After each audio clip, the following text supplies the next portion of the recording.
প্রিয় দর্শক, আপনাদের সবাইকে আমন্ত্রণ জানাচ্ছি আমাদের ডিবেট ফর ডেমোক্রেসি আয়োজিত আজকের এই পার্লামেন্টে বিতর্ক প্রতিযোগিতার।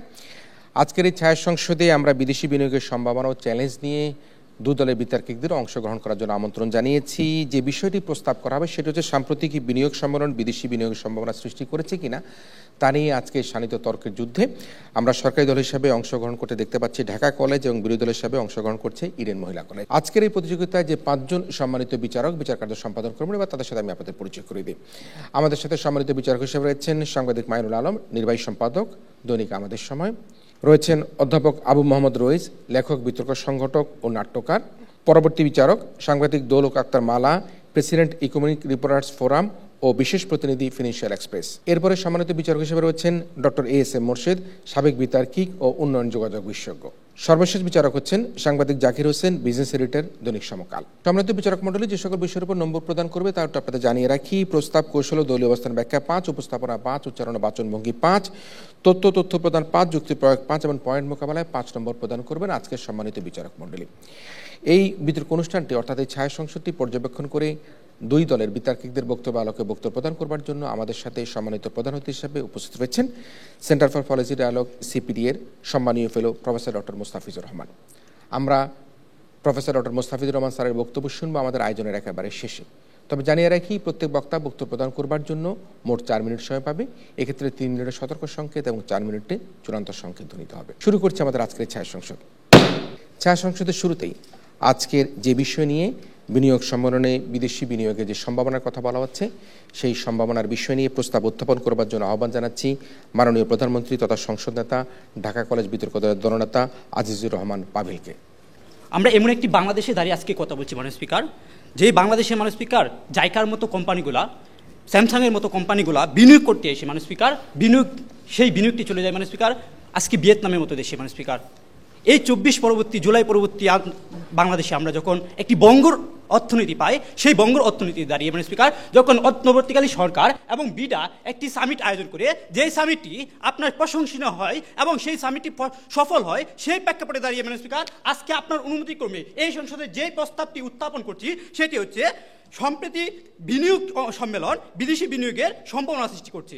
মাননীয় স্পিকার সরাসরি সংজ্ঞানে চলে যাচ্ছে মাননীয় স্পিকার। মাননীয় স্পিকার সাম্প্রতিক বিনিয়োগ সম্মেলন বলতে আমরা বুঝাচ্ছি সম্প্রতি বিডা কর্তৃক 7 থেকে 10 এপ্রিল যে বিনিয়োগ সম্মেলনটি ঢাকায় অনুষ্ঠিত হয়েছে। মাননীয় স্পিকার বিদেশি বিনিয়োগের সম্ভাবনা সৃষ্টি বলতে বোঝাচ্ছি মাননীয় স্পিকার এই যে বিনিয়োগ সম্মেলন, যে বিনিয়োগ সম্মেলন প্রায় 450 জনের অধিক বিদেশি বিনিয়োগকারী এই সম্মেলনে অংশগ্রহণ করেছে, যার প্রেক্ষিতে মাননীয় স্পিকার বাংলাদেশে বিনিয়োগের একটি সম্ভাবনা সৃষ্টি হয়েছে। সেই সম্ভাবনাকে আজকে মাননীয় স্পিকার আজকে বিনিয়োগের সম্ভাবনা বলে আমরা আখ্যায়িত করছি মাননীয় স্পিকার। মাননীয় স্পিকার কেন মাননীয় স্পিকার আজকে এই সংসদে আমরা বলছি মাননীয় স্পিকার 24 পরবর্তী বাংলাদেশে দাঁড়িয়ে আমরা কেন বলছি, জুলাই পরবর্তী বাংলাদেশে দাঁড়িয়ে কেন বলছি ডক্টর মোহাম্মদ ইউনূসের সরকার আজকে সম্ভাবনা সৃষ্টি করেছে মাননীয় স্পিকার। আমরা আজকে মাননীয় স্পিকার প্রধান 2টি কারণ দেখে যাবো মাননীয় স্পিকার কেন আজকে আমাদের এই সম্মেলনটি সম্ভাবনা সৃষ্টি করে মাননীয় স্পিকার। প্রথমত আন্তর্জাতিক মনোযোগ আকর্ষণ করতে পারছি কিনা সেটি প্রধান বিষয় মাননীয় স্পিকার। দ্বিতীয়ত নেটওয়ার্কিং এবং অংশীদারিত্বের সুযোগটাকে সৃষ্টি করতে পারছি না কিনা। যদি আমরা আজকে এই সংসদে প্রমাণ করতে পারি যে আমরা আন্তর্জাতিক মহলের আজকে মনোযোগ আকর্ষণ করতে পারছি এবং তার ফলশ্রুতিতে নেটওয়ার্কিং এবং অংশীদারিত্বের সুযোগটা আমরা সৃষ্টি করে দিতে পারছি, তাহলে আমরা বলবো যে এই সম্মেলনটি সম্ভাবনা সৃষ্টি করে। মাননীয় স্পিকার দেখেন, পরে নিচে নিব আপনার বাংলাদেশে যখন একটি অর্থনীতি, যে অর্থনীতি এখন অলরেডি ভঙ্গুর অবস্থায়, যে অর্থনীতিতে আপনি কোনোভাবে একটি সুষ্ঠু পরিকল্পনা করতে পারছেন না, সেই জায়গাতে মানুষ আশিক চৌধুরীর মতো লোকজন যখন 4,100 কোটি টাকার মতো বিনিয়োগ নিয়ে আসে এবং তার ফলশ্রুতিতে হয় কি আপনার দেশে 6টি সমঝোতা স্বাক্ষর হয়, যে স্বাক্ষরগুলা ভবিষ্যতে আপনার দেশে অর্থনীতিকে একটি সুন্দর দিক দেখায়, যে সম্ভাবনার দিকটা পরবর্তীতে সময়ে আপনাকে একটি সুন্দর বাংলাদেশ বিনির্মাণ করবে। এখন বিরোধী দলের প্রশ্ন যদি বলে যে কেন আসলে হবে না, যদি তারা মনে করে যে আজকে এই যে বিনিয়োগকারী জাগরণীতি বলে দেখেন এই যে 750 জন বিরোধী বিনিয়োগকারী আসে, তাদের একটি কথা শুনি দেখেন সুকার অলিক জিপিবি আছে সিও থমাস কোনিং সাংবাদিকদের বলেছেন বাংলাদেশের কর্মক্ষম মানুষের সংখ্যা 114 মিলিয়ন আর এখানে 34 মিলিয়ন মানুষ মধ্যম আয়ের। এখানে যে কর্মী আছে তা মালয়েশিয়ার মোট জনসংখ্যার সমান। তাই বাংলাদেশের মতো এমন একটি গতিশীল ও ক্রমবর্ধমান বাজারে স্পষ্টত প্রচুর ব্যবসায়ী সুযোগ আছে। যারা আজকে এই সম্মেলনে এসেছে তারা বলছে মানুষ স্পিকার আমাদের কথা মানুষ স্পিকার। পরবর্তীতে দেখেন আসলে কারা এসেছে মানুষ স্পিকার এই সম্মেলনে। আপনাদের স্পিকার প্রথমত মানুষ স্পিকার এই সম্মেলনে এসেছে 42টি দেশ মানুষ স্পিকার। এই দেশগুলোর মধ্যে রয়েছে মানুষ স্পিকার যুক্তরাজ্য, যুক্তরাষ্ট্র, চীন এবং কোরিয়ার মতো দেশগুলো মানুষ স্পিকার, যারা বর্তমানে বিনিয়োগ করে যাচ্ছে মানুষ স্পিকার পুরো ওয়ার্ল্ডে মানুষ স্পিকার। এই দেশগুলো যে বিনিয়োগ করছে মানুষ স্পিকার, এই দেশগুলো বিনিয়োগের ফলে আমরা যদি উদাহরণ দিই আজকে মালয়েশিয়ার মতো যে দেশগুলো মানুষ স্পিকার বিনিয়োগের সুযোগ সুবিধা সৃষ্টি করে জন্য আজকে তারা কতটুকু এগিয়ে গেছে মানুষ স্পিকার। এরপর বিপক্ষ দলে বলতে পারে যে আসলে মালয়েশিয়ার যে রাজনৈতিক স্থিতিশীলতা আছে মানুষ স্পিকার। মানুষ স্পিকার যদি আপনি মায়ানমারের দিকে দেখেন মানুষ স্পিকার, মায়ানমার এমন একটি রাষ্ট্র যে রাষ্ট্রের মানুষ স্পিকার রাজনৈতিক স্থিতিশীলতা নেই মানুষ স্পিকার। তাও মানুষ স্পিকার স্ট্যাটিস্টিক বলে বাংলাদেশের থেকে বেশি বিনিয়োগ হয় মায়ানমারের। কেন? সেখানে রাজনৈতিক সূক্ষ্মতা দক্ষ মানুষ আছে মানুষ স্পিকার। আমরা এটাই বলছি, আপনার রাজনীতিতে দক্ষ মানুষ আছে, আপনার রাজনীতিতে বর্তমানে ডক্টর ইউনূসের মতো লোক আছে, আপনার রাজনীতিতে বর্তমানে বিধার যে চেয়ারম্যান আসিফ চৌধুরী সাথে তাদের মতো লোক আছে। অর্থাৎ আমরা এই যে মূলত আজকে বিতর্কটা হলো আমি কি আকর্ষণ করতে পারছি কিনা। আমি আকর্ষণ যদি করতে পারি তাহলে এই বিতর্কটা মানুষ সম্ভাবনা সৃষ্টি হয়েছে বলে বাংলাদেশ এখন এগিয়ে যাচ্ছে। ধন্যবাদ মানুষ স্পিকার, ধন্যবাদ সবাইকে। ধন্যবাদ আজকের ছায়া সংসদের মাননীয় সংসদ নেতা তথা প্রধানমন্ত্রী আজিজুর রহমান পাবেলকে। তিনি আজকে যে প্রস্তাবটি উত্থাপন করলেন এবং সেটি বললেন যে সাম্প্রতিক বিনিয়োগ সম্মেলন বিদেশি বিনিয়োগের সম্ভাবনা সৃষ্টি করেছে। আমরা এই প্রস্তাবের আলোকে এবার আহ্বান জানাচ্ছি আজকের এই ছায়া সংসদের মাননীয় বিরোধী নেতা মিফতাহুল জান্নাতকে তার বক্তব্য প্রদান করবার জন্য। একটি নিকট অতীতের উদাহরণের মাধ্যমে বিতর্কটি শুরু করছি মাননীয় স্পিকার। 2021 সালের বিনিয়োগ সম্মেলনে 38টি দেশ 552টি কোম্পানি অংশগ্রহণ করে। 450টি বিজনেস টু বিজনেস কোম্পানির মাধ্যমে $21 বিলিয়ন বিনিয়োগের প্রস্তাবনা থাকলেও দিন শেষে মাননীয় স্পিকার বিনিয়োগ আসে মাত্র $2.1 বিলিয়ন। বিনিয়োগ সম্মেলন 2016, 2018, 2023 সালেও কিন্তু হয়, কিন্তু তারপরেও 2024 সালে বিগত 11 বছরের সর্বনিম্ন বিদেশি বিনিয়োগ আসে মাননীয় স্পিকার। বাস্তবতা যখন এমন, তখন প্রধানমন্ত্রী কর্তৃক উত্থাপিত প্রস্তাবটিকে প্রত্যাখ্যান করছি মাননীয় স্পিকার। মাননীয় স্পিকার, প্রধানমন্ত্রীর বক্তব্য শুনে সাম্প্রতিক বিনিয়োগ সম্মেলনকে আমরা মার্কেটিং গিমিং বা বিপণন চমক বলতে পারলেও বিনিয়োগ সম্ভাবনা যে সৃষ্টি করছে সেটি বলতে পারছি না। কারণ মাননীয় স্পিকার, বিনিয়োগ সম্মেলনের ঠিক পরদিনই সরকার যখন এক লাফে গ্যাসের শুল্ক 33% বাড়িয়ে দেয়, তখন যেমন একদিকে শিল্প খাতে জ্বালানি সংকট তৈরি হয়, অন্যদিকে বেড়ে যায় বাড়তি সংকট। এ যেন বিদেশি সম্মেলনকারীদের ওপর মরার উপর খাড়ার ঘা মাননীয় স্পিকার।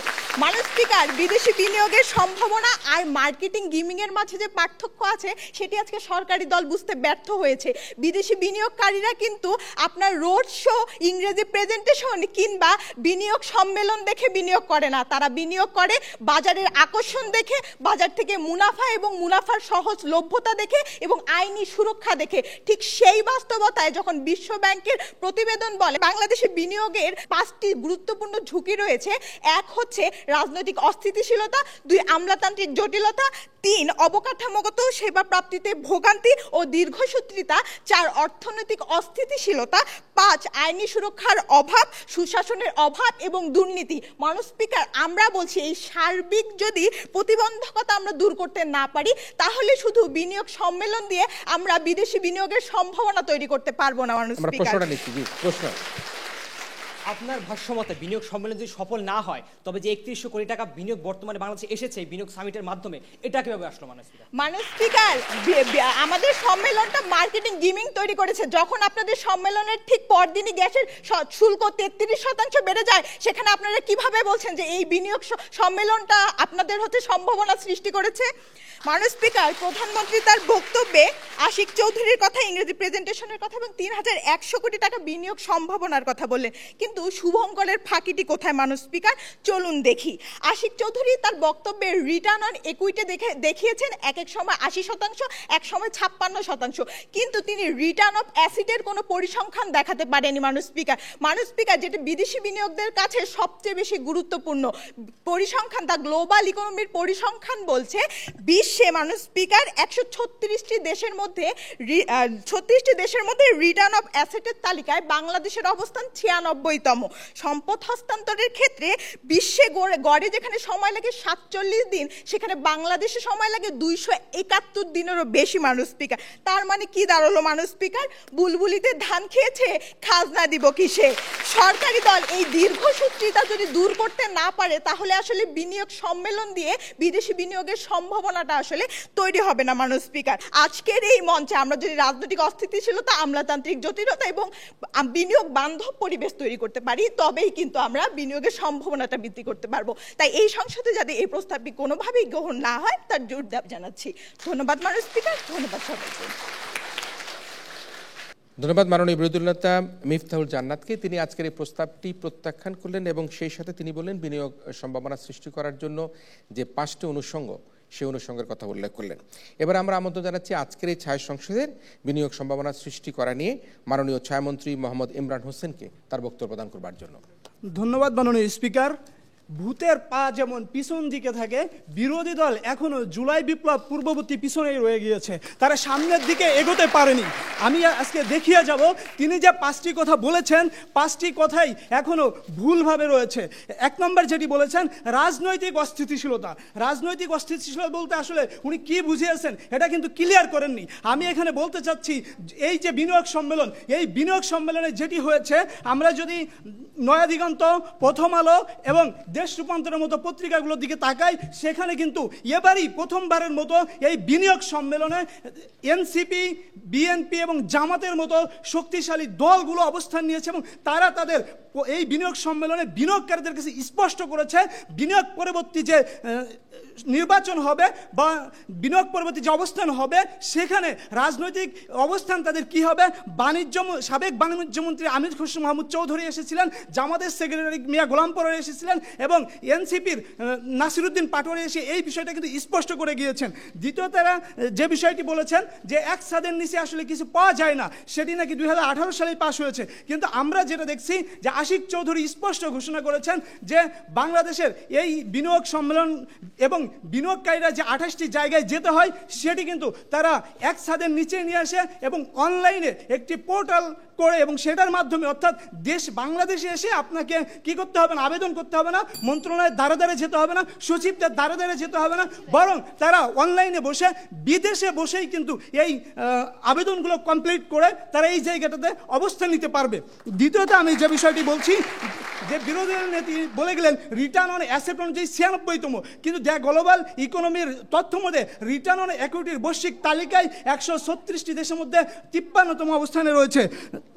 দ্বিতীয়ত যেটি রয়েছে যে বিশ্ব ব্যাংকের সর্বশেষ যে বাণিজ্য বিষয়ক রয়েছে, সেটি 50টি দেশের মধ্যে 29তম অবস্থানে রয়েছে, যেখানে বাংলাদেশের বাণিজ্য বিষয়ের যে বিষয়টি রয়েছে সেটি কিন্তু গুরুত্বপূর্ণ। ডক্টর মুস্তাফিজুর রহমান তিনি কিন্তু বলেছেন যে এক দরজায় সেবা নিশ্চিত করতে হবে। ডক্টর আশিক চৌধুরী কিন্তু স্পষ্টভাবে এই এক দরজায়, অর্থাৎ এক ছাতার নিচে নিয়ে আসার কথা বলেছেন। অর্থাৎ প্রধান অতিথি যে আশাটা ব্যক্ত করেছেন, সেই একই আশা কিন্তু আমরা আমাদের এই বিদায় সম্মেলনের প্রধান উদ্যোক্তার মাধ্যমেও জানতে পারি। দ্বিতীয়ত যে বিষয়টি বলেছেন, বিনিয়োগ আকর্ষণ, বন্দর ও ব্যবসায়িক সুবিধা নিশ্চিত করতে হবে। ঠিক একই জায়গায় ভারত যেখানে আমাদের যেই ট্রানজিট রয়েছে সেটি বন্ধ করা যায়, ঠিক তখনই কিন্তু আশিক চৌধুরী এবং বাণিজ্য উপদেষ্টা, অন্যান্য উপদেষ্টা মিলে দ্রুত সিদ্ধান্ত নেয় এবং বাংলাদেশের 3rd টার্মিনাল এবং অন্যান্য বিষয়গুলো দ্রুত চালু করার ব্যাপারে সিদ্ধান্ত নেয়। তৃতীয় যে বিষয়টি রয়েছেন, ব্যবসায়ী পরিচালন ব্যয় কমিয়ে আনতে হবে। এই জায়গাটাতে কিন্তু এক ছাতার নিচে যখন আসবে এবং বাংলাদেশ থেকেই যখন বিদেশে রপ্তানি শুরু হয়ে যাবে, ভারতের মাধ্যমে, ট্রানজিটের মাধ্যমে নয়, তখন কিন্তু স্বাভাবিক প্রক্রিয়াতেই আমাদের এই বিনিয়োগ ব্যবসায়ী পরিচালন ব্যয় কমিয়ে আসবে। আমি আসলে শেষ কথা বলতে চাই, সেটি হচ্ছে বিরোধী দল এখনও বিপ্লব পূর্ববর্তী যেই ফ্যাসিস্ট আমল, সে আমলেই রয়ে গিয়েছে। বিপ্লব পরবর্তী 2000 শহীদের যে আত্মত্যাগ, সেটি তারা আসলে ভুলে গিয়েছে। তারা নতুন বাংলাদেশ দেখতে ভুল করেছে। আমরা নতুন বাংলাদেশ নিয়ে আশাবাদী। ইনকিলাব জিন্দাবাদ। এই পর্যায়ে আহ্বান জানাচ্ছি মাননীয় বিরোধী দল উপনেতা শেরোবা ইসলামকে তার বক্তব্য প্রদান করবার জন্য। সাম্প্রতিক বিনিয়োগ সম্মেলন নাকি বিদেশি বিনিয়োগের সম্ভাবনা সৃষ্টি করেছে। সরকারি দলের এই গল্পে যখন আজকে সংসদ ভারাক্রান্ত, তখন মাননীয় স্পিকার ইন্টারন্যাশনাল ফাইন্যান্স কর্পোরেশন বলছে বাংলাদেশি বিনিয়োগকারীদের দুটি ফ্যাক্টর কনসিডার করতে হয়, প্রথমত ইনভেস্টমেন্ট রিস্ক, দ্বিতীয়ত এক্সচেঞ্জ রেট রিস্ক। ঠিক এই কারণেই 2023-24 অর্থ বছরে সারা পৃথিবীতে যখন এফডিআই প্রবাহ কমেছে 1.75%, তখন বাংলাদেশে কমেছে 14%-এর বেশি। আর ঠিক এই কারণে সরকার দলের বক্তব্য যে আজকে অসারের তর্জন গর্জন সার, তা আর বলার অপেক্ষা রাখে না। মাননীয় স্পিকার, সরকারি দল বিনিয়োগ সম্মেলনে সম্ভাবনা সৃষ্টির কথা বললেও তারা যে সত্যটি আড়াল করতে চেয়েছে তা হচ্ছে এই সম্মেলনে বিদেশি বিনিয়োগকারীরা দুটি বিষয় জানতে চেয়েছিল। প্রথমত, বাংলাদেশে বিনিয়োগ করলে সরকার তাদের কি সুবিধা দিবে, দ্বিতীয়ত লাল ফিতার দৌরাত্ম্য কমাতে সরকার কি পদক্ষেপ নেবে। কারণ বিনিয়োগের মূল সমস্যা হচ্ছে রেগুলেটরি প্রেজেন্টেশনগত নয়। মাননীয় স্পিকার, উদাহরণ দিচ্ছি, সম্মেলনে অংশ নেওয়া জার্মান এশিয়া প্যাসিফিক বিজনেস অ্যাসোসিয়েশনের প্রধান কোনিং মনে করেন, কোট করছি মাননীয় স্পিকার, দারুণ সুযোগের কথা বলা হলেও দ্বিধাগ্রস্ত জার্মান বিনিয়োগকারীরা, কারণ জটিল শুল্ক পদ্ধতি আর আমলাতান্ত্রিক জটিলতা, আনকোট। সরকারি দল ঠিক এই কারণে আমরা বলছি সাম্প্রতিক বিনিয়োগ সম্মেলন একটি বিনিয়োগ চমক সৃষ্টি করলেও কখনোই বিনিয়োগ সম্ভাবনা সৃষ্টি করেনি। চলুন মাননীয় speaker, consultation with Chinese investors প্রোগ্রামের অভিজ্ঞতার কথা জেনে আসি। বাংলাদেশে বিনিয়োগের বাধা কোথায় প্রশ্নের উত্তরে চীনা বিনিয়োগকারীরা বলেছেন একযুগে মিলেনি কারখানায় গ্যাস সংযোগের অনুমতি, জমি সংক্রান্ত জটিলতা, আবার কেউ জানিয়েছেন বন্দরে শুল্ক জটিলতার অভিজ্ঞতার কথা।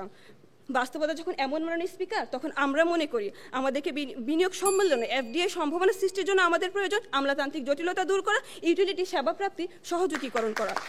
মাননীয় স্পিকার, গ্লোবাল ফাইন্যান্সিয়াল ইন্টিগ্রিটি তথ্য বলছে শুধুমাত্র আন্তর্জাতিক বাণিজ্যের আড়ালে বাংলাদেশ থেকে প্রতি বছর 753 কোটি $37 লাখ পাচার হচ্ছে।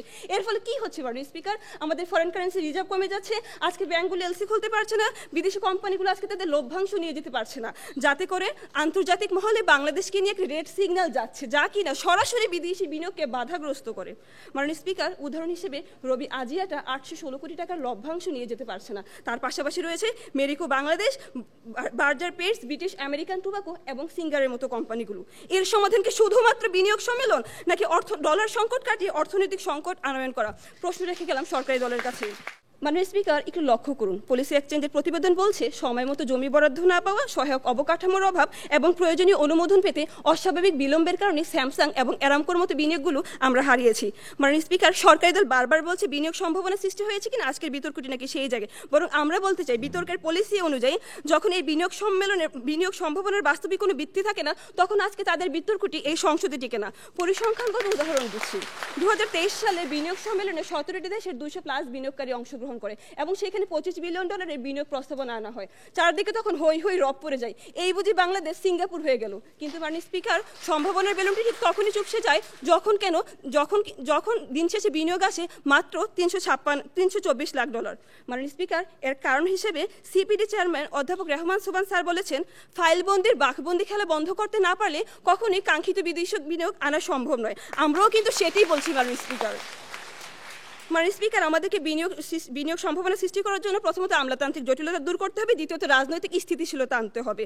মাননীয় স্পিকার, বিগত 5 বছরের এফডিআই পর্যালোচনা বলছে ব্যাংক খাতে $416 মিলিয়ন, আরএমজি খাতে $407 মিলিয়ন বিনিয়োগ এসেছিল।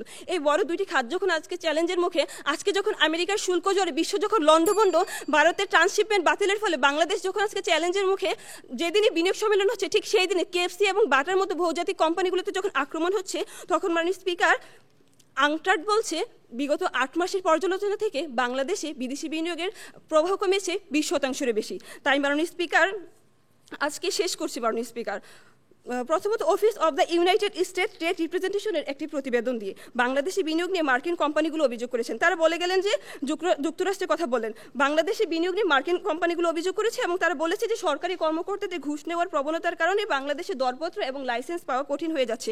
সরকারি দল বিদেশি বিনিয়োগ সম্মেলন না করাতে মার্কিনরা গুসা করেনি, কিংবা ইংরেজি প্রেজেন্টেশন ভালো না হতেও তারা রাগ করেনি। তারা চায় একটি বিনিয়োগ বান্ধব পরিবেশ, তাহলেই দিন শেষে বাংলাদেশ এফডিআই পাবে।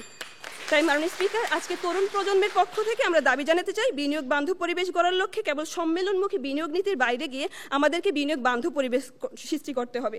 তাই মাননীয় স্পিকার, আজকের এই সংসদে উত্থাপিত প্রস্তাবটির ঘোর বিরোধিতা করে আমি আমার বক্তব্য এখানে শেষ করছি। ধন্যবাদ সবাইকে। ধন্যবাদ মাননীয় বিরোধী দলীয় উপনেতা শেহরুবা ইসলামকে তার বক্তব্যের জন্য। এই পর্যায়ে আহ্বান জানাচ্ছি মাননীয় সরকার দলীয় সংসদ সদস্য ASM সায়েমকে তার বক্তব্য প্রদান করবার জন্য। শুরু করছি দ্বিতীয় বক্তার বক্তব্য থেকে। তিনি একটা জার্মান সিওর কথা বলে গেলেন যে বাংলাদেশ বর্তমানে শুল্ক বাণিজ্যের কারণে এবং অধিক শুল্কের কারণে বাংলাদেশ বাণিজ্যের জন্য খুব একটা সুবিধাজনক পরিস্থিতি নাই এবং জার্মান বাণিজ্যিকরা জার্মান ইনভেস্টর খুবই ঝুঁকিপূর্ণ অবস্থা আছে, তাদের বাংলাদেশে বিনিয়োগ করতে চাচ্ছে না। কিন্তু সেই নিউজের সেকেন্ড পার্ট তিনি সম্পূর্ণভাবে অ্যাভয়েড করে গেলেন। সেখানে সেই কেনিং বলে গেছে যে শুল্ক অস্থিরতার মাধ্যমে ট্যারিফের মধ্যে বর্তমান বিশ্বে চায়নার সবচেয়ে বড় বিকল্প হতে পারে বাংলাদেশ ইলেকট্রনিক্স এবং গৃহস্থালী যন্ত্রপাতি উৎপাদন।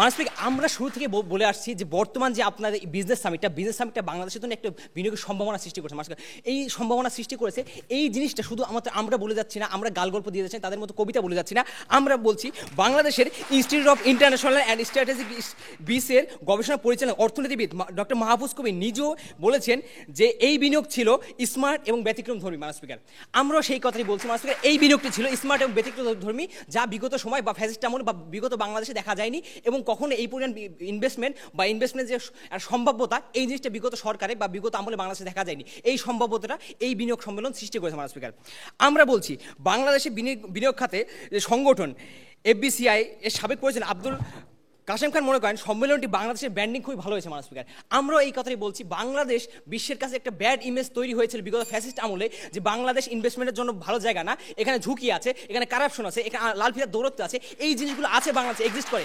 এই কারণে আমরা এই জিনিসটা পরিবর্তন করার জন্য আমরা একটা বিশ্বকে মেসেজ দিতে চাচ্ছি যে না, আমরা এই ফ্যাসিস্ট আমলে নেই, আমরা 24শে জুলাই অভ্যুত্থানের মাধ্যমে একটা নতুন বাংলাদেশ পেয়েছি, যে জায়গায় লাল ফিতার দৌরত্ব নাই। এখানে বিডার আন্ডারে সকল কার্যক্রম একটি ছাদের নিচে পরিচালিত হচ্ছে, সকল বৈদেশিক বাণিজ্যিক কায়দা তার অনলাইন ইনভেস্টমেন্ট করতে পারছে এবং বাংলাদেশে এসে তারা পরিস্থিতিগুলো দেখতে পারছে, ওয়ান টু ওয়ান কনভারসেশন করতে পারছে। ইভেন তারা পলিটিক্যাল পার্টিগুলা NCP, BNP, জামাতের মতো পলিটিক্যাল পার্টির লিডারদের সাথে কথা বলতে পারছে যে তারা ক্ষমতায় গেলে তারা কি পলিসিগুলো মেক করবে। আমরা দেখতে পারি NCP নাসিরুদ্দিন পাটোয়ারি বলেন যে তারা যদি বিরোধী দল হয় সেক্ষেত্রে তারা সরকারের পূর্ণ সমর্থন করবে বৈদেশিক বাণিজ্য আনার ক্ষেত্রে। বাংলাদেশ ব্যাংক ইতিমধ্যেই আপনার 1200 কোটি টাকা আপনার বিনিয়োগের জন্য নতুন উদ্যোক্তাদের জন্য বিনিয়োগ করার ঘোষণা দিয়েছে। যারা নতুন উদ্যোক্তারা আছে, সপপের মতো কোম্পানি, যারা নতুন বিনিয়োগের অভাবে মানুষ এতদিন ভুগছিল, কিন্তু বর্তমানে তারা বাংলাদেশ ব্যাংক থেকে সুযোগ পেয়ে বর্তমানে তারা দেখতে পারি আমরা 11 কোটি মার্কিন ডলার বিনিয়োগ কিন্তু এই সামিটে তারা পেয়েছে। মাননীয় স্পিকার আর একটা প্রশ্ন করেছিলাম মাননীয় স্পিকার যে যদি বিনিয়োগগুলো না আসে সামিটের মাধ্যমে, সম্ভাবনা যদি সামিট একদম তৈরি না করে, এটা যদি কমপ্লিট আইওয়াসি হয় ইন্ডিয়ান গভর্নমেন্টের, সেক্ষেত্রে কেন 3100 কোটি টাকা বিনিয়োগ আমার 3 দিনের মাঝখানে আসলো এবং কেন $250 মিলিয়ন ইনভেস্টমেন্ট প্রতিশ্রুতি বিভিন্ন দেশে কোম্পানি, বিভিন্ন ব্যক্তি, বিভিন্ন দেশ আমাদেরকে দিল। মাননীয় স্পিকার এই প্রশ্নের উত্তর কখনো তারা দিতে পারেননি। মাননীয় স্পিকার আমরা দেখতে পারি এই সম্মেলন পরবর্তী সময় চীনের বাণিজ্যমন্ত্রী ঘোষণা দিয়েছেন তারা আগামী মাসে বাংলাদেশে 200 জন বিজনেসম্যান নিয়ে বাংলাদেশে আসবেন এবং বাংলাদেশে যতগুলো জায়গা আছে জায়গাগুলো তারা পর্যবেক্ষণ করবেন যে বাংলাদেশে কোন কোন খাতে তারা বিনিয়োগ করতে পারেন, কোন কোন খাতে বিনিয়োগ করে তার লাভ আছে। তারা সরজমিনে বাংলাদেশে এসে তারা দেখবেন যে কোথায় কোথায় বাণিজ্য করে তার লাভ আছে। এই জিনিসটা বাংলাদেশে আপনার 53 বছরে কোন সরকার বা কোন আমলে আপনি দেখাতে পারবেন না এই বিজনেস সামিটের পূর্ববর্তী সময়। মাননীয় স্পিকার এছাড়াও আমরা দেখাচ্ছি যে আপনার সেকেন্ড স্পিকার বলে গেলেন জাপানিজ একটা পেপারের কার্ড তারা দেখে গেলে জাপানিজ কোম্পানিগুলো বাংলাদেশে ইনভেস্টমেন্ট করতে আগ্রহী হচ্ছে না বিভিন্ন পলিটিক্যাল আনরেস্টের কারণে। এই অথচ আমরা দেখতে পারি একই সময় এই বিনিয়োগ পরবর্তী সময়ে জাপানের যে ইপিজেড, সেই ইপিজেডে $1.5 বিলিয়ন ইনভেস্টমেন্টের ঘোষণা দিয়েছে জাইকা। বাংলাদেশ ম্যানুফ্যাকচারিং একটা হাব হবে, এটা ধরেন আগামী 5 বছর বা 10 বছর হবে। এই মেসেজটা আমরা বিশ্বকে আজকে দিচ্ছি 25 সালে বিজনেস সামিটের মাঝখানে এই জিনিসটা আমরা আমাদের মেসেজটা দিচ্ছি, যার মাধ্যমে বাংলাদেশ আগামী 10 বছর, 5 বছর বা 20 বছর পরেও অনেক বেশি বিনিয়োগ পাবে বর্তমানের তুলনায় এবং অনেক বেশি সম্ভাবনা একটি রাষ্ট্রে পরিণত হবে, অর্থনৈতিকভাবে অনেক বেশি শক্তিশালী একটা দেশে পরিণত হবে। এই বলে আমি আমার বক্তব্য শেষ করছি। ইনকিলাব জিন্দাবাদ। ধন্যবাদ মাননীয় সদস্য সরকারি দলের ASM সায়েমকে। এই পর্যায়ে আহ্বান জানাচ্ছি আমাদের আজকের এই ছায়া সংসদে বিরোধী দলীয় সদস্য মাসানুল নাবিলা আলমকে তার বক্তব্য প্রদান করবার জন্য। আমাদের দেশে হবে সেই ছেলে কবে কথায় না বড় হয়ে কাজে বড় হবে। মাননীয় স্পিকার সরকারি দলের কথা মানার সংসদ এটি যখন স্পষ্ট যে তারা বিনিয়োগের সম্ভাবনা সৃষ্টিতে কেবলমাত্র বিনিয়োগ সম্মেলনকে প্রাধান্য দিচ্ছে, তখন তাদের উদ্দেশ্যে সেই বিনিয়োগ সম্মেলনে অংশ নেওয়া দক্ষিণ কোরিয়ার রাষ্ট্রদূত পার্ক ইয়ং-সিকের একটি পর্যবেক্ষণ পড়ে শোনাতে চাই। বাংলাদেশের রাজনৈতিক অস্থিরতা বিদেশি বিনিয়োগে প্রভাব ফেলছে। বঙ্গোপসাগরের উপকূলে হওয়ায় এবং দক্ষিণ নবম শীর্ষ ভোক্তা বাজার হওয়ায় বিদেশিরা বিনিয়োগ আসবে বলে লিপ সার্ভিস দেয়। এতে অত মনোযোগ দেওয়ার দরকার নেই, কিন্তু মাননীয় স্পিকার সরকারি দলের কথা শুনে মনে হলো তারা সেই লিপ সার্ভিসকে ডিপ অ্যাটেনশন মনে করছেন। ভাই সেটি মনে না করে বিনিয়োগ বান্ধব পরিবেশ তৈরি করার চেষ্টা করুন, না হলে বিনিয়োগও আসবে না, বিনিয়োগের সম্ভাবনাও সৃষ্টি হবে না। কথায় না বড় হয়ে কাজে বড় হওয়ার চেষ্টা করুন। ধন্যবাদ মাননীয় স্পিকার আমাকে আজকের এই সংসদে প্রদান করার জন্য।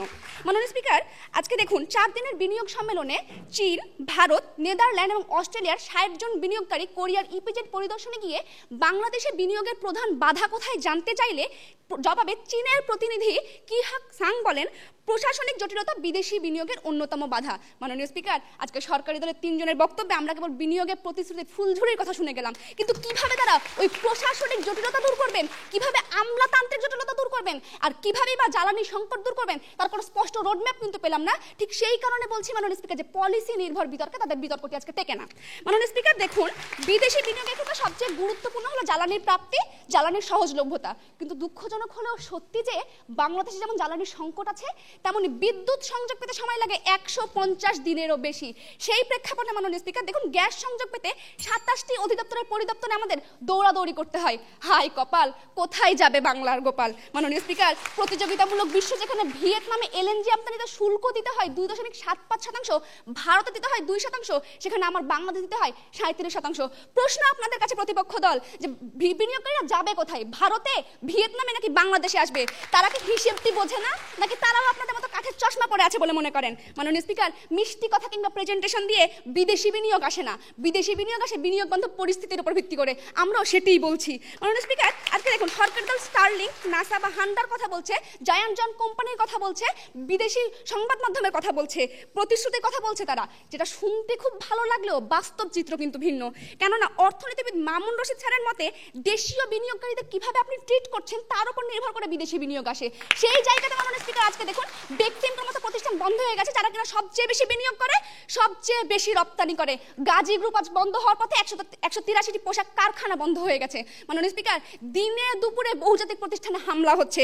সরকারি দল বারবার বলছে আমরা বিপ্লব পূর্ববর্তী সময়ের কথা বলছি, পরবর্তী সময়ে আপনি দেখুন কোকাকোলা, বাটা এই কোম্পানিগুলোতে হামলা হচ্ছে। এর প্রভাবে কি বিদেশি বিনিয়োগে পড়বে না মাননীয় স্পিকার? মাননীয় স্পিকার, দেখুন বহুজাতিক প্রতিষ্ঠানে আজকে লুট হচ্ছে, হামলা হচ্ছে। সরকারি দল আপনাদেরকে বলতে চাই বিনিয়োগকারীরা এতটাও কনফিউজ বা বোকা নয় যে তারা আপনার দেশেই বিনিয়োগ করবে। আরো ভয়ঙ্কর বিষয় হচ্ছে নিউ ইয়র্ক টাইম বাংলাদেশকে ঝুঁকিপূর্ণ দেশ হিসেবে চিত্রিত করেছে। এর প্রভাবে কি বিদেশি বিনিয়োগে পড়বে না মাননীয় স্পিকার? অবশ্যই পড়বে। সেই দিকটি মোকাবেলা আজকে সরকারি দল কি করছে, বৈশ্বিক চ্যালেঞ্জ মোকাবেলা সরকারি দল কি করছে, বিনিয়োগ বান্ধব পরিবেশ সৃষ্টিতে সরকারি দল কি করছে, তার প্রশ্ন রেখে গেলেন মাননীয় স্পিকার তাদের কাছে। শুধু সম্মেলনের গান গাইলেই হবে না প্রতিপক্ষ। যদি সত্যিই বাংলাদেশকে বিনিয়োগের স্বর্গরাজ্য বানাতে চান তাহলে দলমত নির্বিশেষে আজকে রাজনৈতিক দল বলুন, প্রশাসন বলুন, রাজনৈতিক নেতা বলুন, সকলকে আজকে আমলাতান্ত্রিক জটিলতা, জ্বালানি সংকট, গ্যাস, বিদ্যুৎ, পানির সংকট দূরীকরণে এগিয়ে আসতে হবে। তাই সত্যি যদি বাংলাদেশকে আমরা বিনিয়োগ বান্ধব করতে চাই মাননীয় স্পিকার, সত্যি যদি আমার দেশে বিনিয়োগের সম্ভাবনা সৃষ্টি করতে চাই, তাহলে অবশ্যই আজকের সংসদে এই প্রস্তাবটি বর্জন করতে হবে। তা না হলে সরকার তো উদাসীন হয়ে যাবে মাননীয় স্পিকার। সরকার ভাববে প্রতি বছর 5 স্টার হোটেলে একটি করে বিনিয়োগ সম্মেলন তথা সামিট করলেই বাংলাদেশে বিনিয়োগের বন্যা বয়ে যাবে, যা কখনোই হবে না মাননীয় স্পিকার। তাই মাননীয় স্পিকার, সেই জায়গা থেকে আমরা বাস্তবতায় ফিরে এসে আজকের সংসদে যেন কোনোভাবেই প্রস্তাবটি গৃহীত না হয় তার জোর দাবি জানাচ্ছি। ধন্যবাদ মাননীয় স্পিকার, ধন্যবাদ সকলকে। ধন্যবাদ মাননীয় সদস্য বিরোধী দলের মোসনানুন নাবিলা আলমকে। আমরা 3জন 6 জন বক্তার বক্তব্য শুনলাম। আমরা সাম্প্রতিক বিনিয়োগ সম্মেলন নিয়ে নানা রকম কথা শুনছি। বিনিয়োগ আসবে কি আসবে না, সংখ্যা কি, কেন বিনিয়োগ আসছে না, কি হলে বিনিয়োগ আসতে পারে, সব কিছুই কিন্তু আমরা বুঝতে পারলাম। কিন্তু যুক্তি খণ্ডন পর্বে আমরা আরেকটু ভালো বুঝতে চাই। সে কারণে আমি যুক্তি খণ্ডন পর্বে সর্বপ্রথম আহ্বান জানাচ্ছি আমাদের আজকের ছায়া সংসদের মাননীয় বিরোধী দলের নেতা, যিনি ইডেন কলেজের নেতৃত্ব প্রদান করছেন, মিফতাহুল জান্নাতকে তার সর্বশেষ বক্তব্য প্রদান করবার জন্য। খুব স্পষ্ট কথা মাননীয় স্পিকার, বিতর্ক চলছে সাম্প্রতিক বিনিয়োগ সম্মেলনে বিদেশি বিনিয়োগের সম্ভাবনা সৃষ্টি করেছে কিনা। আজকের এই পলিসি বিতর্ক নির্ভর করে বিতর্কে মাননীয় স্পিকার বিনিয়োগের সম্ভাবনা সৃষ্টি করেছে, এই জায়গা থেকে বিনিয়োগ সম্ভাবনাকে কতটা বাস্তবে রূপান্তর করা যায় সেই জায়গায় পৌঁছাতে আজকে সরকারি দল ব্যর্থ হয়েছে মাননীয় স্পিকার। তাদের যুক্তিটি আজকে টিকছে না মাননীয় স্পিকার। মাননীয় স্পিকার, আজকে সরকারি দলের 3 জনই দেখানোর চেষ্টা করেছে যে বিনিয়োগ সম্ভাবনা সৃষ্টির জন্য সাম্প্রতিক বিনিয়োগ সম্মেলনটাই হচ্ছে প্রধান কারণ। কিন্তু মাননীয় স্পিকার, আমরা কি বলছি দেখুন, অতীতেও বিনিয়োগ সম্মেলন হয়েছে এবং সেখানেও আমরা মাননীয় স্পিকার বিভিন্ন ধরনের বিনিয়োগের আশ্বাসও পেয়েছি মাননীয় স্পিকার। কিন্তু মাননীয় স্পিকার, সেই চ্যালেঞ্জগুলো মোকাবেলা মোকাবেলার জন্য যে বাস্তবায়নের জন্য আমাদের যে পদক্ষেপগুলো নিতে হয় সেই চ্যালেঞ্জের মুখে এসে মাননীয় স্পিকার সেই সম্ভাবনাগুলো মুখ থুবড়ে পড়ে গেছে মাননীয় স্পিকার। 2021, 2023, 2024 এবং 2014 সালেও এরকম ঘটা করে মাননীয় স্পিকার বিনিয়োগ সম্মেলন হয়েছে। তাদের যুক্তির বড় জায়গা কি ছিল মাননীয় স্পিকার? 3100 কোটি টাকার বিনিয়োগ এসেছে, 6টি চুক্তি, 450টি কোম্পানি অংশগ্রহণ করে, বড় বড় জায়ান্ট কোম্পানি অংশগ্রহণ করে। তারা হান্ডার উদাহরণ দিলেন, তারা স্টারলিংকের উদাহরণ দিলেন, তারা ডিপি ওয়ার্ল্ডের উদাহরণ দিলেন। কিন্তু মাননীয় স্পিকার আমরা আসলে কি বলছি? 2021 সালেও এমন একটি বিনিয়োগ সম্মেলন হয়েছিল মাননীয় স্পিকার, যেখানে 8টি দেশ এবং $21 বিলিয়ন সম্ভাবনাও এসেছিল, কিন্তু বিনিয়োগ এসেছিল মাত্র $2.1 বিলিয়ন মাননীয় স্পিকার। এটার কারণ কি আসলে মাননীয় স্পিকার?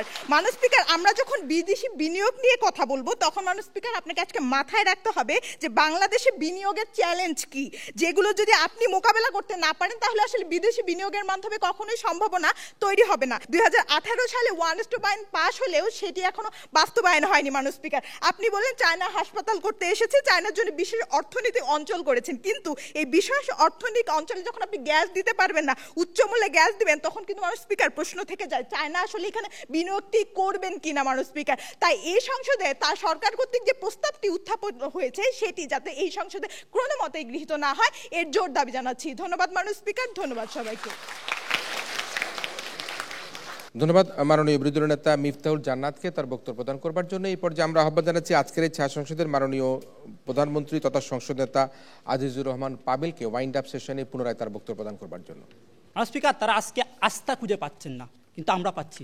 এই জুলাই 24 পরবর্তী বাংলাদেশে আমরা আস্থা খুঁজে পাচ্ছি। মাননীয় স্পিকার, আজকে তারা যে সংসদে দাঁড়িয়ে বিতর্কটা করে গেলেন, তারা সম্পূর্ণ একটি ফেসিস্ট আমলের সংসদে দাঁড়িয়ে বিতর্কটা করে গেলেন। তারা জুলাই পরবর্তী বাংলাদেশে কথা চিন্তাই করছে না মাননীয় স্পিকার। তারা আজকে যে স্ট্যাটিস্টিকগুলো দেখাচ্ছে মাননীয় স্পিকার, সম্পূর্ণ স্ট্যাটিস্টিক মাননীয় স্পিকার, ফেসিস্ট আমলের যে স্ট্যাটিস্টিক সেইগুলো মাননীয় স্পিকার। আমরা আপনাদেরকে এই ডিবেটে এক্সক্লুসিভিটিটা বুঝাতে চেষ্টা করছি। দেখেন, আমাদের প্রথম যে কনসার্ন ছিল, আমরা আপনাকে দেখেছি জুলাই পরবর্তী সময়ে বাংলাদেশে কি কি পরিবর্তন হয়েছে। জুলাই পরবর্তী সময়ে আপনার দেশে যে সামিটটা হয়েছে, সেই সামিটটা কেন হয়েছে? আপনি বলতেছেন ভাই আজকে যদি সামিট না করি আমার তো বিনিয়োগ আসবে, কিভাবে আসবে? কোনো উত্তর নেই মাননীয় স্পিকার। আপনি আজকে যে কোম্পানিগুলোর কথা বললেন, সেই কোম্পানিগুলো আসার জন্য একটি জায়গা তৈরি করে দিতে চান, সেই জায়গাটাকে আপনি যদি আজকে এই বলার সম্ভাবনা সৃষ্টি হচ্ছে না তা দিয়ে বন্ধ করে দিতে চান, পরবর্তী সময়ে আপনি যে বিনিয়োগ পাবেন, বিনিয়োগ পাওয়ার জন্য যে সামিট দরকার সেটাই তো হবে না। তো আপনি যে প্রথমেই বন্ধ করে দিচ্ছেন, সেটা কিভাবে আপনি আজকে সংসদে তুলে ধরেছেন?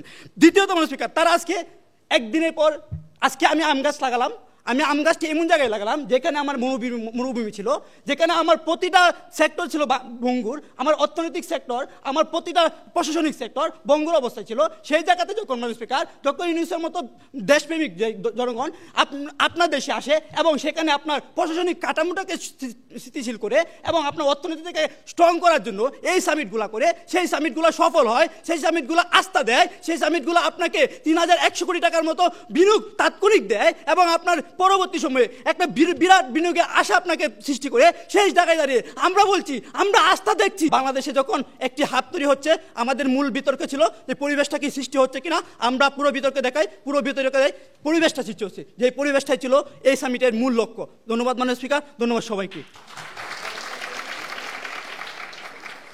ধন্যবাদ এই ছায়া সংসদের মাননীয় সংসদ নেতা তথা প্রধানমন্ত্রীকে আজকের এই আমাদের বিনিয়োগ সম্মেলনে প্রাপ্তি প্রত্যাশা নিয়ে তার বক্তব্য উপস্থাপন করবার জন্য। এবং আমি দুদলকে ধন্যবাদ জানাই, ঢাকা কলেজ এবং ইডেন মহিলা কলেজ, যে দুটি কলেজই দেশের শ্রেষ্ঠ শিক্ষাতম প্রতিষ্ঠানের অন্যতম দুটি শিক্ষা প্রতিষ্ঠান আজকে এখানে অংশগ্রহণ করেছে। বাংলাদেশের অর্থনীতি কিন্তু একটা চরম একটা সন্ধিক্ষণের মধ্যে তারা অবস্থান করছে এবং এই অবস্থানের মূল কারণ হচ্ছে গিয়ে যে বিগত আওয়ামী সরকারের আমলে পতিত সরকার যেভাবে বাংলাদেশের অর্থ পাচার করেছে, বাংলাদেশ থেকে লুণ্ঠন করেছে, ব্যাংক ডাকাতি করেছে, ঋণ খেলাপিদের প্রশ্রয় আশ্রয় দিয়ে তারা কিভাবে বাংলাদেশ থেকে এই অর্থ নিয়ে যাবার জন্য একটি চক্র নেক্সাস তৈরি করেছিল। এক ধরনের ব্যবসায়ী, আমলা, রাজনীতিবিদ, এই তিনটি চক্র মিলে যেভাবে বাংলাদেশকে আর্থিক খাতের একেবারেই কিনারে নিয়ে গিয়েছিল, খাদের কিনারে নিয়ে গিয়েছিল, সে অবস্থার কারণের জন্য কিন্তু বাংলাদেশের এই আর্থিক খাত এখন একেবারেই একটা সন্ধিক্ষণের মধ্যে অবস্থান করছে। আমাদের এখন যে চ্যালেঞ্জ, সে চ্যালেঞ্জের মধ্যে কিন্তু দেশি বিদেশি উভয় বিনিয়োগের চ্যালেঞ্জ, তবে সবচেয়ে বড় চ্যালেঞ্জ সেটি হচ্ছে যে বিদেশি বিনিয়োগের চ্যালেঞ্জ কিন্তু আমরা খুব বেশি করে আমরা মোকাবেলা করছি। সাম্প্রতিক সময়ে যে একটা আমাদের বিনিয়োগ সম্মেলন হয়ে গেল, বিদেশিদের এখানে আমন্ত্রণ জানানো হলো, সেই বিনিয়োগ সম্মেলনের মধ্যে সরকার কিন্তু নানা রকম ইতিবাচক সম্ভাবনাময় ভাবমূর্তি তুলে ধরার চেষ্টা করেছে।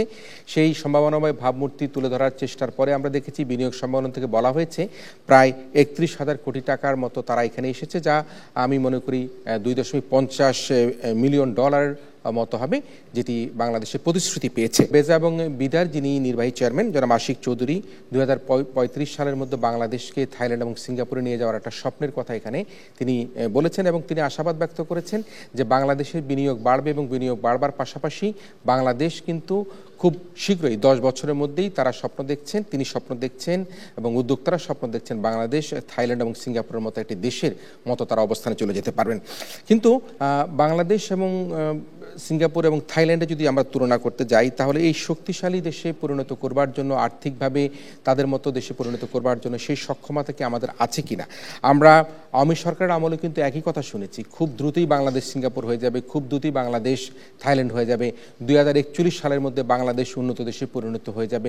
আমি জানি না এই সম্মেলনের মধ্যে দিয়ে থাইল্যান্ড এবং সিঙ্গাপুর হয়ে যাওয়ার যে স্বপ্ন দেখানো হয়েছে সেই স্বপ্নের সাথে আওয়ামী সরকারের পতিত আওয়ামী সরকারের যে স্বপ্নের কথা সেই স্বপ্নের সাথে সেখানে কোনো মিল আছে কিনা। যারা ভুয়া তথ্য, মিথ্যা তথ্য, বানোয়ার তথ্য দিয়ে তারা বাংলাদেশকে পৃথিবীর কাছে উপস্থাপন করার চেষ্টা করত। বিবিএস সরকারের মন গড়া তথ্য কিন্তু তারা সেখানে প্রকাশ করত। বাংলাদেশের জন্মহার, মৃত্যুহার নিয়ে মিথ্যা তথ্য উপস্থাপন করা হতো, বাল্যবিবাহ নিয়ে মিথ্যা তথ্য উপস্থাপন করা হতো। বাংলাদেশে যে এখন কত জনসংখ্যার দেশ সেটি কিন্তু আমরা সঠিকভাবে বলতে পারি না। আমরা সরকারি কাগজে কলমে একরকম, আমরা কিন্তু বলার সময় বলি বাংলাদেশে 18, 19, 20 কোটির মতো মানুষ এখন বাংলাদেশি।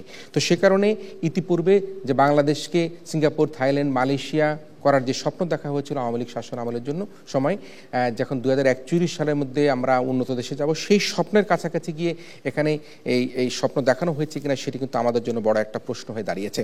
আমরা যদি বাংলাদেশকে এই 10 বছরের মধ্যে সিঙ্গাপুরের কাছাকাছি নিতে যাই তাহলে আমাদের জিডিপির হার, প্রবৃদ্ধির হার হতে হবে 33%, অথচ বাংলাদেশের যে বিশ্বব্যাংকের পূর্বাভাস সেটা বলছে যে বর্তমানে জিডিপি প্রবৃদ্ধি হচ্ছে 3.3%। তাহলে আমরা কিভাবে বাংলাদেশকে সিঙ্গাপুর এবং থাইল্যান্ডের মতো দেশে নিয়ে যাব যেখানে 33% বেশি লাগবে সিঙ্গাপুরের কাছাকাছি যদি বাংলাদেশকে প্রবৃদ্ধির হার তৈরি করতে না পারা যায়। আর বাংলাদেশের বিশ্বব্যাংকের পূর্বাভাস অনুযায়ী জিডিপি প্রবৃদ্ধির হার 3.3%। সুতরাং এই যে স্বপ্ন দেখা ভালো, কিন্তু স্বপ্ন বাস্তবায়ন করতে না পারলে কিন্তু মানুষের মধ্যে একটা নিরাশা তৈরি হতে পারে।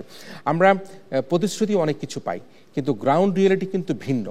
এবং সেই প্রতিশ্রুতির পরও যতবার বাংলাদেশি বিনিয়োগ সম্মেলন হয়েছে অনেক বিনিয়োগকারীরা এখানে এসেছেন, উদ্যোক্তারা এখানে এসেছেন, তারা অনেক কিছু কমিটমেন্ট করেছেন, কিন্তু গ্রাউন্ড রিয়েলিটিতে এসে যখন তারা দেখে তারা নানা রকমভাবে অসুবিধার মধ্যে পড়ে, নানা রকম আইনি জটিলতার মধ্যে পড়ে, আমলাতান্ত্রিক জটিলতার মধ্যে পড়ে, বিদ্যুৎ, গ্যাস তারা যখন ন্যায্য মূল্য পায় না, জমির রেজিস্ট্রেশন যারা ঠিকমতো তারা করতে পারে না, রাজনৈতিক অস্থিরতা যখন সেখানে থাকে, সেখানে ঘুষ দুর্নীতি যখন থাকে, তখন কিন্তু যে প্রতিশ্রুতি তারা দিয়ে যায় সেই প্রতিশ্রুতি অনুযায়ী কিন্তু বাংলাদেশে সেই বিনিয়োগ আসে না। সুতরাং প্রতিশ্রুতি পাওয়া এবং বিনিয়োগ আসা, গ্রাউন্ড রিয়েলিটি দুটা কিন্তু দুটো ভিন্ন জিনিস। সুতরাং প্রতিশ্রুতি আমরা পেয়েছি, 31,000 টাকার কথা বলা হয়েছে, কিন্তু এটিও কিন্তু খুব $250 মিলিয়ন, এমন বড় কিছু নয় যে বাংলাদেশের একেবারে উন্নয়নের জোয়ারে ভাসতে পারবে। সে কারণে আমি মনে করি যে এটি বাংলাদেশের জন্য কতখানি স্বপ্ন তৈরি করবে সেটি আমরা ভেবে দেখতে পারি। তবে আমরা মনে করি অন্তর্বর্তীকালীন যে সরকারের যে চেষ্টা, তারা যে বিনিয়োগ সম্মেলন করেছে, মিস্টার আশিক চৌধুরী যে প্রেজেন্টেশন দিয়েছে, ইটস নাইস, কিন্তু প্রশ্ন হচ্ছে গিয়ে বিনিয়োগকারীরা কি কথা শুনে দেশে আসবে,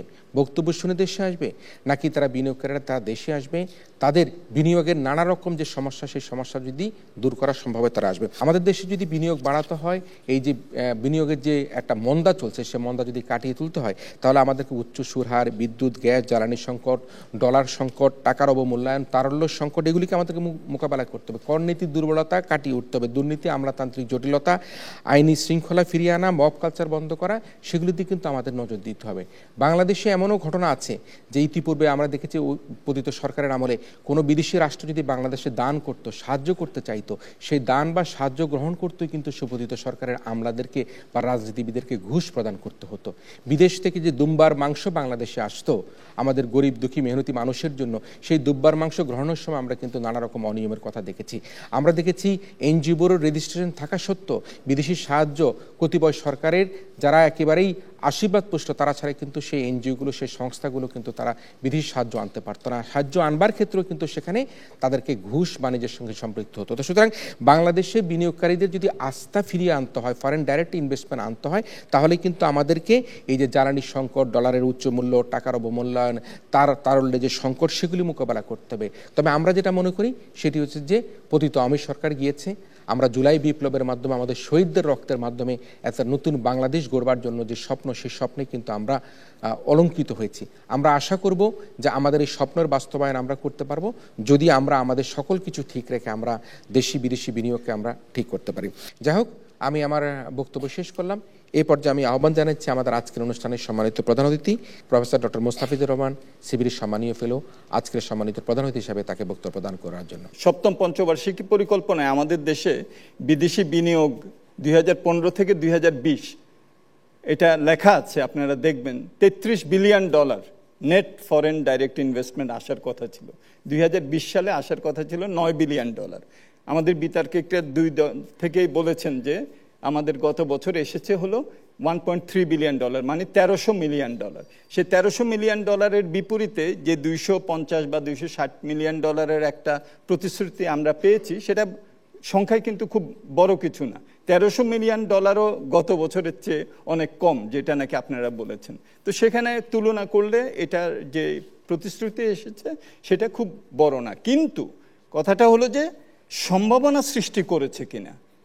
এবং এই যে এখন একটা নতুন জুলাই পরবর্তী যে একটা নতুন পরিস্থিতির মধ্যে আমরা এসেছি এত স্যাক্রিফাইসের মধ্য দিয়ে, তাহলে এই স্যাক্রিফাইসের ফলে আমাদের যেসব নেতিবাচক দিকগুলোর কথা বিরোধী দল খুব যুক্তিসঙ্গতভাবেই বলেছেন, সেটার কোনো পরিবর্তন হয়েছে কিনা। প্রাতিষ্ঠানিক দুর্বলতা, করাপশন, আমাদের পোর্টে গেলে এত সময় লাগে, আমাদের অন্য দেশের ভিতর দিয়ে ট্রান্সশিপমেন্ট করতে হয়, কিন্তু আমাদের নিজেদের সক্ষমতা আমরা বাড়াইনি। বিদেশি বিনিয়োগ যদি আসতে হয় তাহলে প্রশিক্ষিত জনবল লাগবে, সেটা প্রশিক্ষিত শ্রমিক লাগবে এবং মিড লেভেল প্রফেশনালও লাগবে।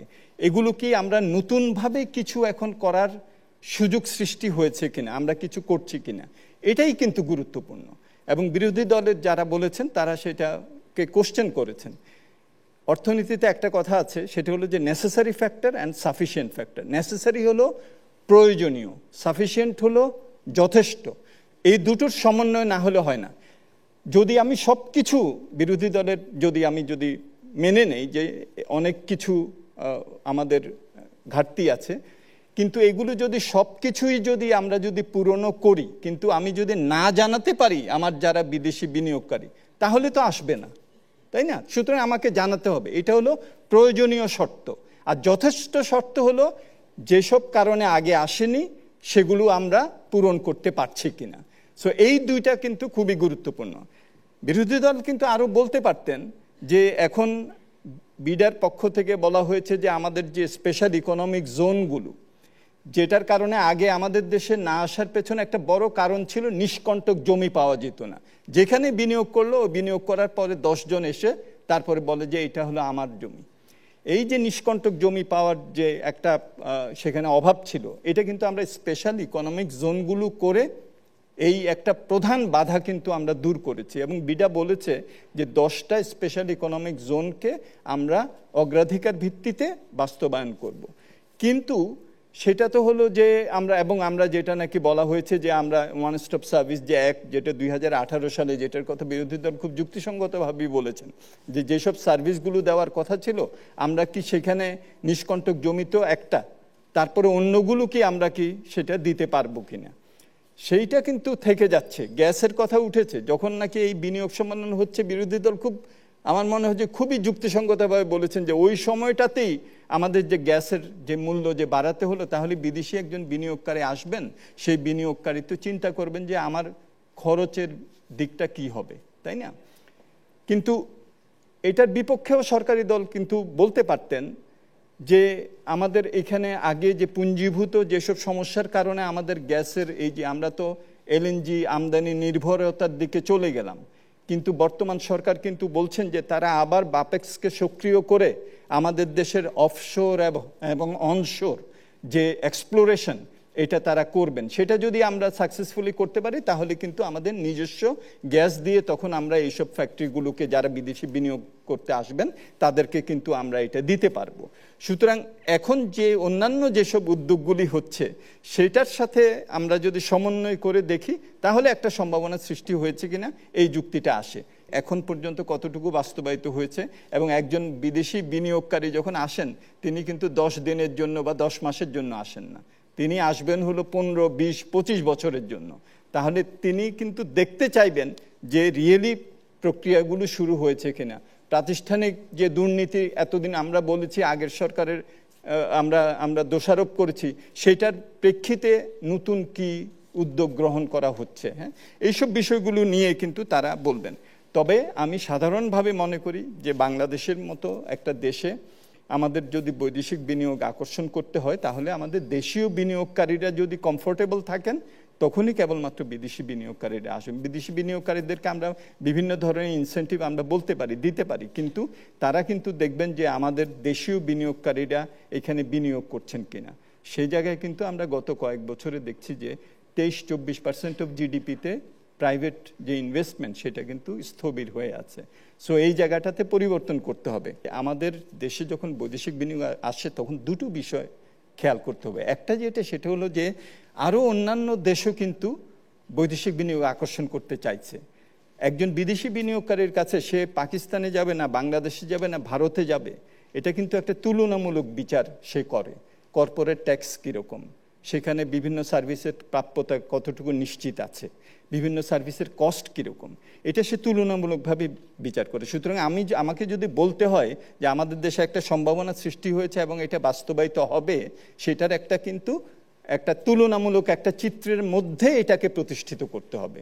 আমি যদি ভালো করি, আরেকজন যদি আরও ভালো করে, বৈদেশিক বিনিয়োগকারী সেখানে চলে যাবে, আমার কাছে আসবে না। সুতরাং এই যে তুলনামূলক একটা প্রতিযোগিতার আবহ, সেখানে বাংলাদেশকে আমি কিভাবে সিচুয়েট করছি, এটা কিন্তু খুবই গুরুত্বপূর্ণ। দ্বিতীয় সেটা হলো যে বিদেশি বিনিয়োগ আমাদের দেশে যখন করা হয় তার বাজার হলো অভ্যন্তরীণ বাজারও হতে পারে, বৈদেশিক বাজারও হতে পারে। বাংলাদেশের অভ্যন্তরীণ বাজারও কিন্তু এখন বৈদেশিক বিনিয়োগের জন্য খুবই একটা আকর্ষণীয় একটা জায়গা, এবং যারা এসেছেন তারা কিন্তু আমাদের অভ্যন্তরীণ বাজারের যে চাহিদা, সেই চাহিদার দিকেও তারা কিন্তু দৃষ্টিপাত করেছেন। আমাদের মিডল ক্লাস যদি আমি 5%ও ধরি যে আমার মিডল ক্লাসের পারচেজিং পাওয়ার হলো মিডল ক্লাসের 5%ও যদি ধরি, সেটা সিঙ্গাপুরের ডাবল পপুলেশন। হ্যাঁ, এটা কিন্তু একটা বড় একটা বাজার। এইটাকেও কিন্তু অনেকে এটাকে এই বাজারটাকে উদ্দেশ্য করে আসবে, এবং এই বাজারে যখন সে স্থান নেবে তখন কিন্তু এই অভিজ্ঞতাটাকে কাজে লাগিয়ে সে বৈশ্বিক বাজারেও যাবে। সম্প্রতি বিনিয়োগ সম্মেলনে আগামী 10 বছরের মধ্যে বাংলাদেশ, থাইল্যান্ড, সিঙ্গাপুরের অবস্থানে নিয়ে যাওয়ার স্বপ্নের কথা বলা হয়েছে। এটা আসলে কতটুকু বাস্তবসম্মত? আমি যদি খুব নির্মোহভাবে যদি বলি, এক প্রজন্মের মধ্যে এটা সম্ভব, 10 বছরের মধ্যে এটা সম্ভব বলে আমার মনে হয় না। কিন্তু আমাদের যদি সামনে একটা স্বপ্ন আমরা রাখি, সেটাতেও আমি কোনো সমস্যা দেখি না। কিন্তু 10 বছরের মধ্যে, হ্যাঁ, সিঙ্গাপুর হওয়া যাবে না, থাইল্যান্ডের কাছাকাছি যাওয়া যেতে পারে। জাতীয় সংসদে নির্বাচন বিলম্বিত হলে বিদেশি বিনিয়োগের উপর নেতিবাচক প্রভাব হবে কিনা? যদি বিলম্বিত হয়, রাজনৈতিক প্রক্রিয়া যদি ঠিকভাবে যদি না চলে, আমার মনে হয় যে একটা অনিশ্চয়তা সৃষ্টি হবে। এটা আমার ব্যক্তিগত ধারণা। আমাদের দেশে ভালো বিনিয়োগ পরিবেশ সৃষ্টি করে, ভালো বিনিয়োগের নিশ্চয়তা বিধান করে অর্থনৈতিক এবং আর্থসামাজিক উন্নয়নকে নিশ্চিত করা। আপনাদের সবাইকে ধন্যবাদ। আমরা ফলাফলে চলে এসেছি। তো আমাদের যে প্রস্তাব, সেই প্রস্তাবটি হচ্ছে সাম্প্রতিক বিনিয়োগ সম্মেলন বিদেশি বিনিয়োগ সম্ভাবনা সৃষ্টি করেছে। যারা এই প্রস্তাবের পক্ষে আছেন তারা হ্যাঁ বলুন। যারা এই প্রস্তাবের পক্ষে আছেন তারা হ্যাঁ বলুন। প্রস্তাবের পক্ষ দল হ্যাঁ বলুন। আর যারা এই প্রস্তাবের বিপক্ষে আছে তারা না বলুন। প্রস্তাবের বিপক্ষ দল না বলুন। প্রস্তাবের বিপক্ষ দল না বলুন। সাম্প্রতিক অনুষ্ঠিত বিনিয়োগ সম্মেলন নিয়ে আয়োজিত বিনিয়োগ সম্ভাবনা সৃষ্টি হয়েছে কিনা, এই শীর্ষক সংসদে এই প্রস্তাবটি গৃহীত হয়নি।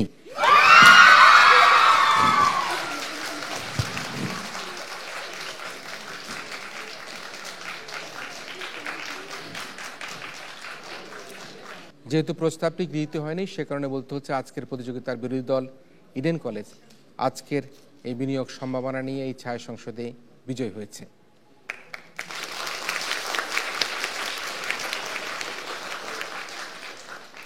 অভিনন্দন জানাই ইডেন মহিলা কলেজকে, একই সাথে আরও দারুণ অভিনন্দন জানাই ঢাকা কলেজের বিতার্কিকদেরকে।